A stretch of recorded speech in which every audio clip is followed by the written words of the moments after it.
আনুষ্ঠানিক ঘোষণা ছাড়া নির্বাচনের কিছু নিশ্চিত মনে করে না বিএনপি। আলোচনা ছাড়া তারিখে ঘোষণা গ্রহণযোগ্য হবে না বলছে এনসিপি।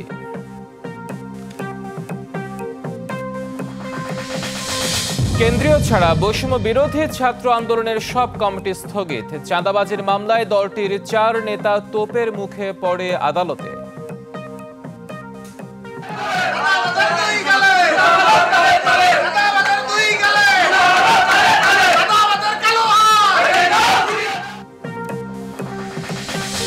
মুজিববাদকে কোথাও মাথা তুলে দাঁড়াতে না দেওয়ার হুঁশিয়ারি এনসিপির।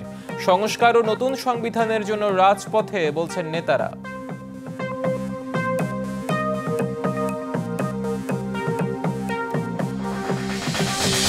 শুল্ক নিয়ে দর কষাকষির অংশ হিসেবে যুক্তরাষ্ট্র থেকে 25টি বোয়িং বিমান কিনবে সরকার।